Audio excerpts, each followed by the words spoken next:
मराठी साहित्य क्षेत्रातलं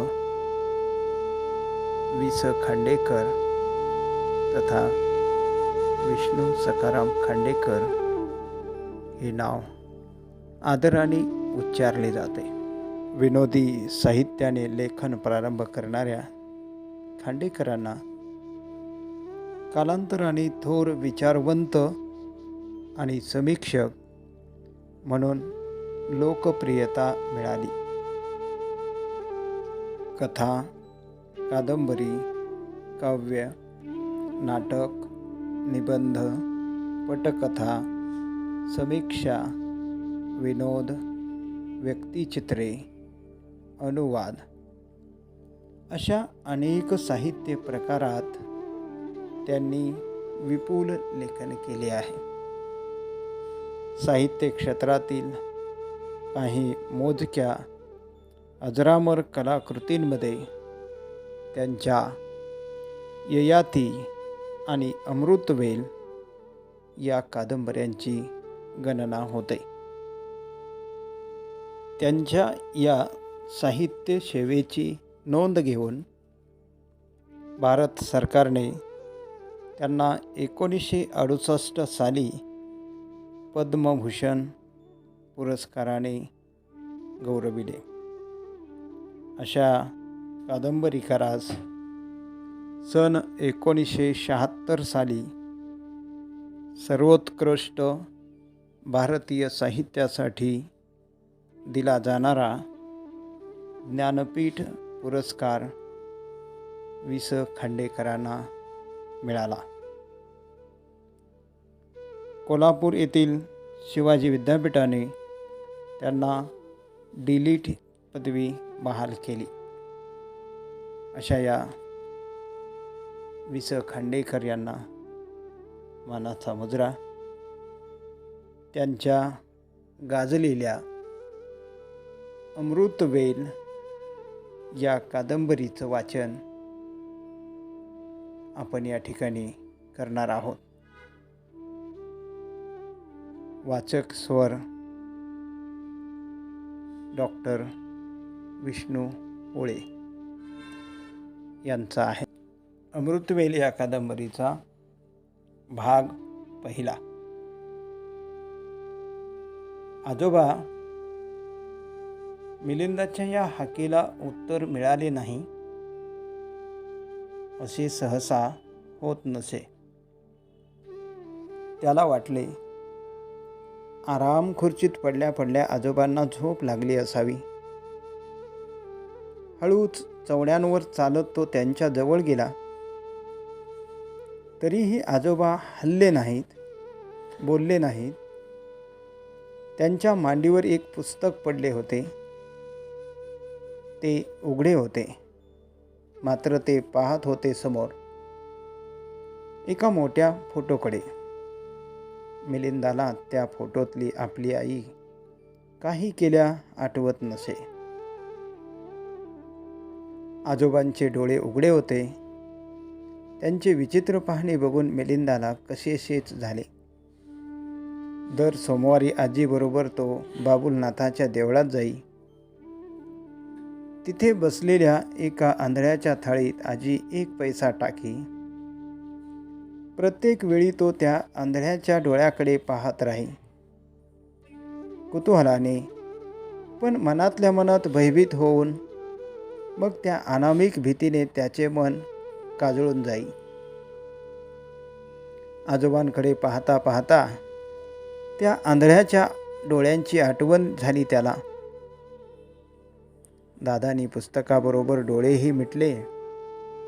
थकलेल्या म्हाताऱ्या हमालाने हुश करावे तसे त्यांनी श्रीहरी श्रीहरी असे उद्गार काढले. लागले नेत्र रे पैलतिरी ही ओळ ते गुणगुणले. मग उदास हास्य करीत ते पुटपुटले. पैलतीर काव्य, नुसतं काव्य. कोणाशी तरी बोलत असल्याप्रमाणे त्यांनी नकारार्थी मान हलविली. जणू त्यांना म्हणायचे होते, जीवन समुद्र विशाल आहे, चित्र विचित्र आहे, जितका सुंदर तितकाच भयंकर आहे. पण त्याला ना ऐलतीर ना पैलतीर. या समुद्रात माणसाचं भक्ष्य असणारी मासळी भरपूर आहे. मात्र माणूस ज्यांचं भक्ष्य बनवू शकतो असे शार्क मासेही काही त्यात थोडे थोडके नाहीत.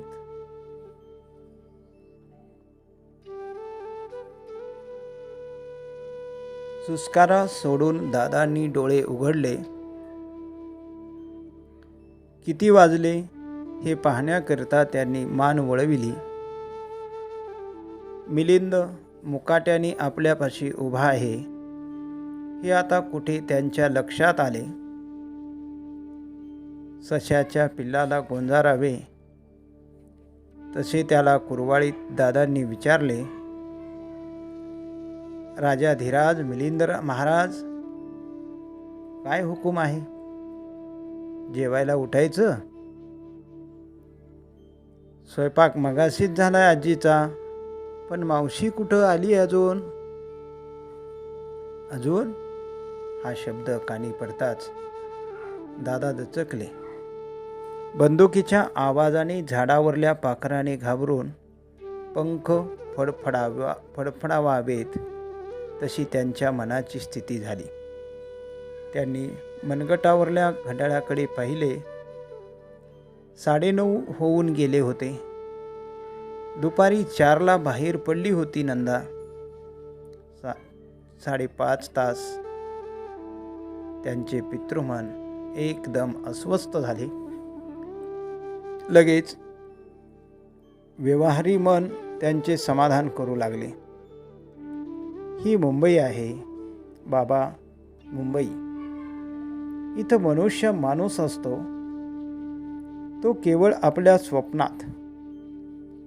एरवी एका जगद्व्याळ यंत्रातला एक क्षुद्र खिळा, एवढीच त्याची किंमत. पेंगुळलेल्या मिलिंदाने जांभई दिली. त्याची पाठ थोपटीत दादा म्हणाले, मावशीची वाट बघत बसू नकोस आता. जा, जेव जा आधी.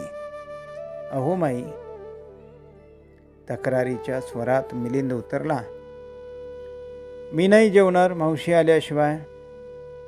जेवल्यावर कालची गोष्ट सांगणार आहे ती पुढी.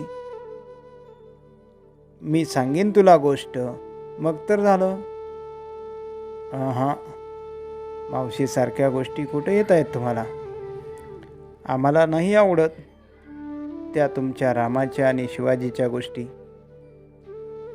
वक्त्याने रंगात येऊन बोलू लागावे तसा मिलिंद सांगू लागला. आजोबा, मावशीच्या कालच्या गोष्टीत की नाही एक भूत आहे, मोठं भूत. संबंध म्हणतात त्याला. भूताच्या गोष्टी खूप खूप आवडतात मला. कालच्या त्या गोष्टीत की नाही एक राजाचा मुलगा आहे. त्याचं नाव आमलेट. त्या आमलेटच्या बापाचं भूत येतं त्याला भेटायला. मिलिंदाचा संबंध म्हणजे संबंध आणि राजपुत्र आमलेट म्हणजे हॅमलेट हे लक्षात येताच दादांना हसू आले. पण या चिमुकल्या वक्त्याचा विरस होऊ नये म्हणून त्यांनी ते आवरले. मात्र मनात ते नंदावर नाराज झाले. हॅमलेटची गोष्ट ही काय चिमुरड्या पोरांना सांगायची कथा आहे? इंग्रजी घेऊन नंदा यंदा MA झाली. अगदी थोड्या गुणांनी वर्ग चुकला तिचा. इतकी हुशार, इतकी विचारी. पण लहान मुलाला कोणत्या गोष्टी सांगाव्यात हे काही अजून कळत नाही तिला.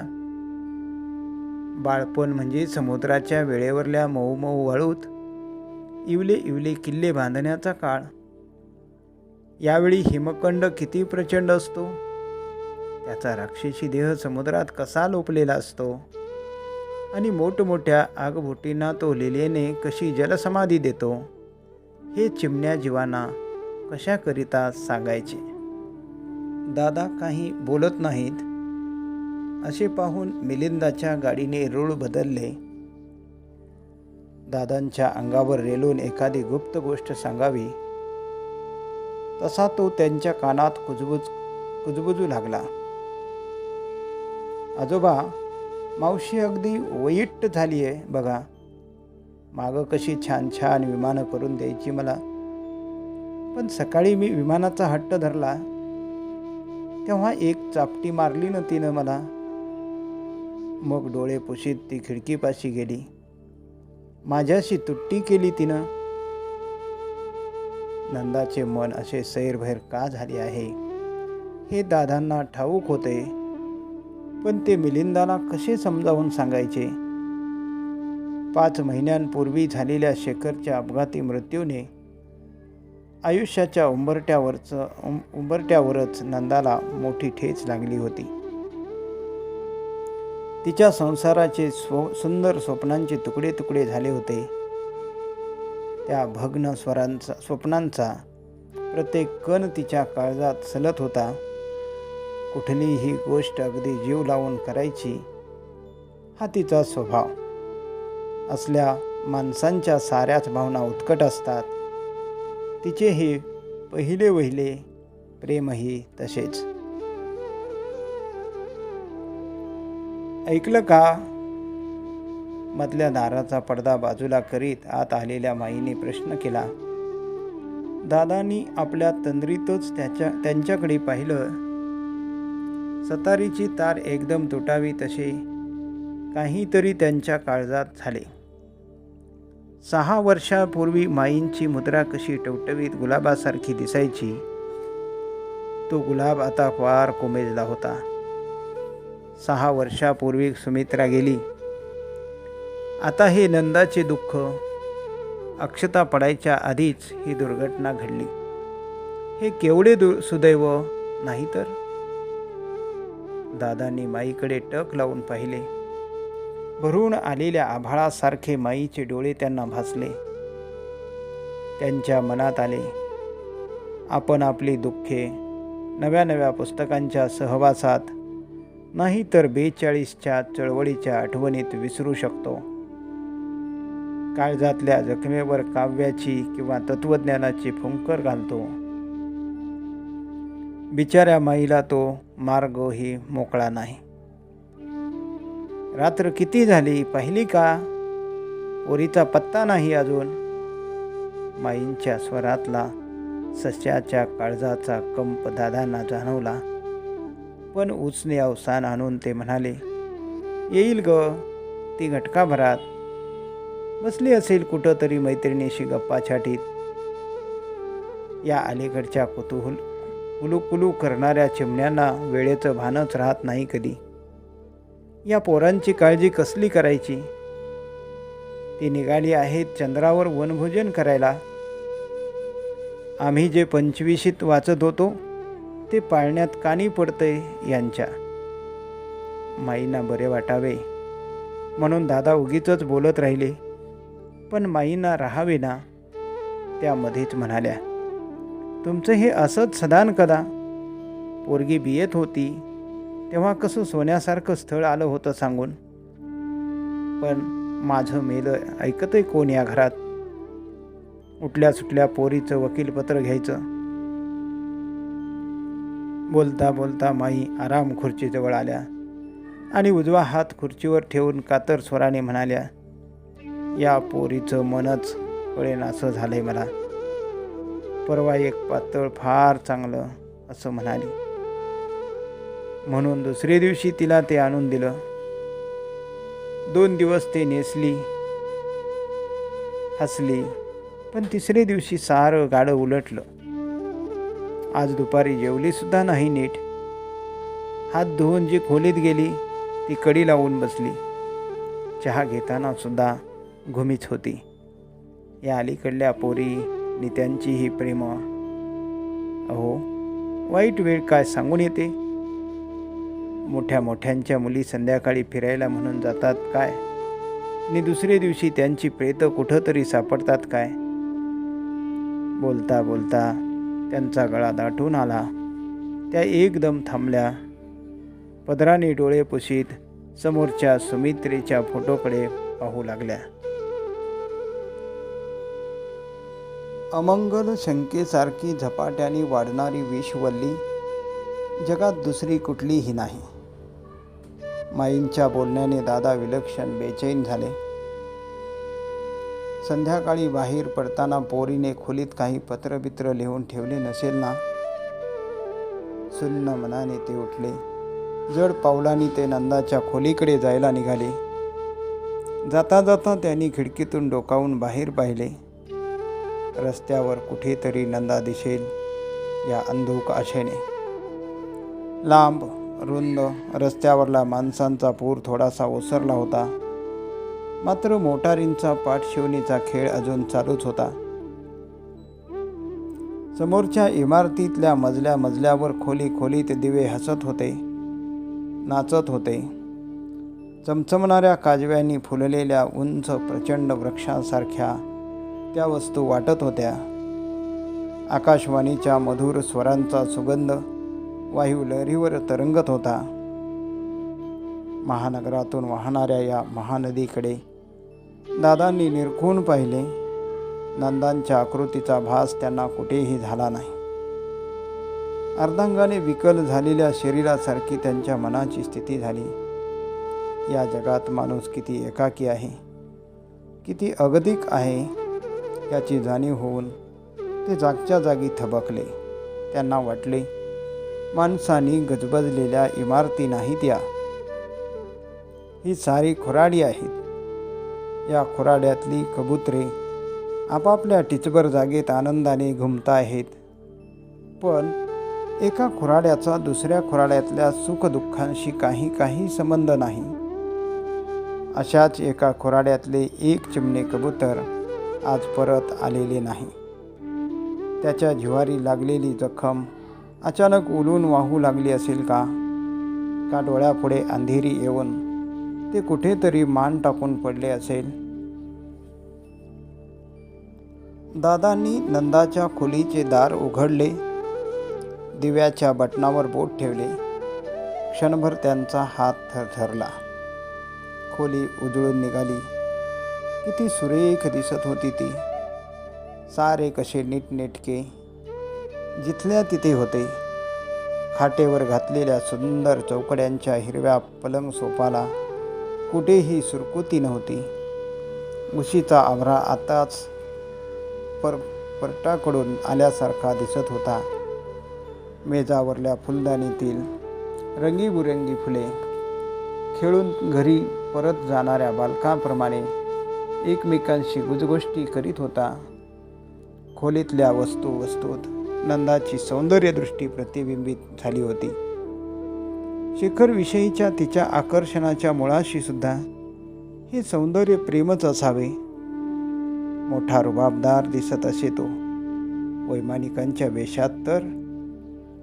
पण मृत्यू कोणाचीही कदर करीत नाही, कशाचीही पर्वा बाळगीत नाही. जीवनात येणारे ते अनादी अनंत आणि आंधळे असे चक्रीवादळ आहे. दादा कोपऱ्यातल्या पुस्तकांच्या शेल्फकडे वळले. अभिमान आणि समाधान यांची संमिश्र लाट त्यांच्या क्षणभर सुकावून गेली. नंदाची बुद्धी आपण बाळपणीच ओळखली. तिच्या वाचनाला वळण लावले. नाना विषयांची गोडी तिच्या मनात निर्माण केली. ते कौतुकाने पाहू लागले. सारी पुस्तके कशी व्यवस्थित लावून ठेवली होती शेल्फवर. कवायतीला उभ्या केलेल्या बालकांसारखी दिसत होती ती. हा शेक्सपियर, हा इब्सेन, हा शॉ, हा चेखॉव्ह, सारे नंदाचे आवडते नाटककार. हे जुन्या बाजारातून तिने कष्टाने पैदा केलेले महाभारताचे मराठी खंड. हे तिचे आवडते भवभूतीचे उत्तर रामचरित. हा अलीकडे तिला आवडू लागलेला हेमिंग्वे. त्यांना त्या पुस्तकांकडे अधिक वेळ पाहावेना. नंदा एवढी बुद्धिमान, या साऱ्या ग्रंथकारावर प्रेम करणारी, तिने जीवाचे काही बरे वाईट केले असेल. माणसाची बुद्धी आणि त्यांच्या भावना यांचा मेळ या जगात कधीच बसत नाही. दादा अतिशय अस्वस्थ झाले. ते लगबगीने नंदाच्या टेबलाकडे वळले. मेजावर डाव्या बाजूला 2 पुस्तके पडली होती. त्यातले मोठे पुस्तक त्याने उचलले. तो होता महाभारताचा खंड. एक खूण दिसली त्यात. मोठ्या उत्सुकतेने दादाने ते पान उघडले. ती खूण म्हणजे नंदाच्या एका मैत्रिणीची लग्नपत्रिका होती. महाभारताच्या त्या पानावर कथा होती ती सावित्रीची, यमपाशातून पतीचे प्राणमुक्त करणाऱ्या पतिव्रतेची. नंदा हे आख्यान वाचित आहे म्हणजे ती अजून शेखरच्या मृत्यूविषयीच विचार करीत आहे म्हणायची. त्यांनी झटकन दुसरे पुस्तक उचलले. ते होते हॅम्लेट नाटक.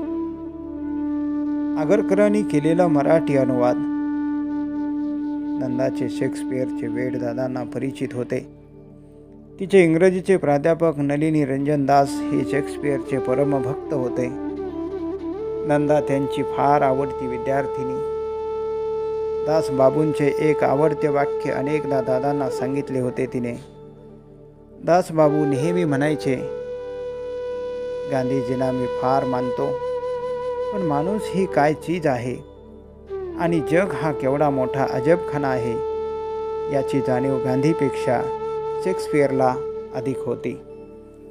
गांधी होते अर्धे शहाणे. जगात पूर्ण शहाणा असा एकच मनुष्य होऊन गेला, शेक्सपियर. हॅम्लेटमध्ये ही खूण दिसत होती. दादानी ते पान उघडले. तिसऱ्या अंकातला 4था प्रवेश होता तो. हॅम्लेट आणि त्याची आई यांच्यातल्या समोरासमोरच्या संघर्षाचा. त्या पानावर हॅम्लेटच्या एका भाषणाच्या दोन्ही बाजूंना तांबड्या पेन्सिलीच्या वेड्या वाकड्या रेघा दिसत होत्या. दादा तो भाग वाचू लागले. हॅम्लेट आईला म्हणत होता, तुझ्याविषयी वासनेचा प्रकार काही अलौकिक आहे. तुझ्या बरोबरीचा मी तुझा मुलगा जिवंत असताना 13 दिवसांच्या आत तू त्या जाराशी पाठ लावलास, तेव्हा तू साक्षात राक्षसी नव्हेस काय? तुझ्या कामवासनेला जसा काही ऊत आला आहे, खातेऱ्यात जशी डुकरं लोळतात त्याप्रमाणे त्या आदमाला अंथरुणावर घेऊन जा आणि एकमेकांना मिठ्या घाला, कवटाळा, मुके घ्या, हवा तसा धिंगाणा घाला. उठ इथून, मला तुझं हे काळं तोंड दाखवू नकोस. त्या वेड्या वाकड्या तांबड्या रेघांकडे दादा चमत्कारिक दृष्टीने पाहू लागले. परीट घडीच्या कपड्यांनी भरलेल्या कपाटातून सापाचे पिल्लू बाहेर पडावे तसे काहीतरी त्यांना हॅम्लेटचे हे भाषण वाचून वाटले. या खुणा कुणी केल्या? या नंदाच्या आहेत की आधीच कुणीतरी केल्या आहेत? या नंदाच्या असल्या तर एकाच वेळी सावित्रीसारख्या पतिव्रतेचे आख्यान आणि हॅम्लेटच्या आईसारख्या उलटेची कथा ती का वाचित आहे? तिच्या मनात कसले वादळ उठले आहे? सावित्री आणि हॅम्लेटची आई, कुठे अमृत फळ आणि कुठे कवंडळ, कुठे ऐन दुपारचा सूर्यप्रकाश आणि कुठे मध्यरात्रीचा काळोख. अस्वस्थ मनाने दादांनी टेबलाचा डावा खण ओढला. त्यात रबर, आकडे, पेन्सिली, रंगीबेरंगी फिती, 2-3 फाउंटन पेने असले बरेच साहित्य होते. तो खण बंद करून दादा उजवा खण उघडू लागले, पण तो बाहेर येईना. नंदा त्याला कुलूप करून गेली आहे हे त्यांच्या लक्षात आले. त्या खणात काय बरे असावे? इतरांपासून लपविण्यासारखे काहीतरी? झोपेच्या गोळ्या? कसले तरी विषारी औषध? आपल्या हळवेपणाचे त्यांनाच हसू आले. ते विचार करू लागले. बहुधा शेखरची पत्रे तिने या खणात जपून ठेवली असावीत. त्याचा एक सुरेख फोटोही होता तिच्यापाशी. तोही या खणात असेल. देवाघरी गेलेल्या बाळाची खेळणी आई जपून ठेवते ना, त्यातलाच हा प्रकार. शेखर गेला. एक सोनेरी स्वप्न संपले. आता त्याच्या स्मृतीच्या मृगजळात गटांगळ्या खात नंदा किती दिवस राहणार आहे?